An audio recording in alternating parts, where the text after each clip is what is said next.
Iniisip ko kung bakit ganito ang langit. Nilayo ako sa'yo, hindi ko matanggap, mahirap magpang. Hey there, ngayon samahan niyo ako sa school na aking pinapasukan. Dahil 5 minutes lang ang layo dito sa school at sa bahay namin kaya nilalakad ko lang. So dahil malapit na ang summer at nasa Pilipinas tayo kaya mainit, ayan. Nandito na nga pala ako sa gate ng eskwelahan na aking pinapasukan. So ngayon samahan niyo ako sa A Day in My Life as a Volunteer Teacher. Tadaan! Kaya, tara na, samahan niyo ako. So ayan, pagpasok pa lang natin ay makikita na natin ang principal's office sa harapan ng gate. Ngayon, nililibot ko lang yung camera ng cellphone ko, makikita na natin ang lawak ng school. Malawak talaga ang school na to kaya tinayuan din ito ng senior high school. Sa likod ng principal's office doon natin makikita ang senior high. So dahil wala pa akong klase sa first period, dito muna ako dumiretso sa IPBT kasi may pinagagawa sa amin ng aming coordinator. Ayan yung mga iba kong co-teacher or co-worker. Nasa IPBT kami dahil may darating ngayon na bisita.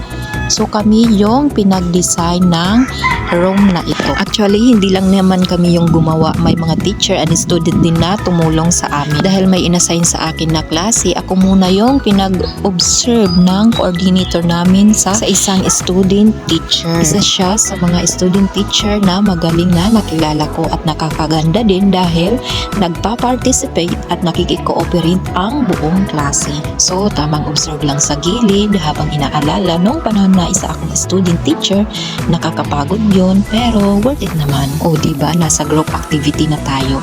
Dahil Huwebes ngayon at malapit na ang mahal na araw, so expected din na kunti lang talaga yung pumapasok dahil malalayo ang ibang student na sa mga area o mga liblib na lugar. Pero pag examination day, pumapasok naman silang lahat na pupuno yung classroom. Joke lang. So dahil bakat itong room at PE class ngayon ng mga students, so dito muna ako tumambay. So dahil bakat ngayon yung oras ko, ayan, ginawa ko muna yung mga dapat kong gawin, checking sa mga quizzes, mga activities nila, ayan. Pag wala akong time talaga, pinupukusan ko talaga kung ang yung mga dapat tinatapos. O, ayan. Di joke, yung iba ineme ko na lang to para humaba man lang yung video ko.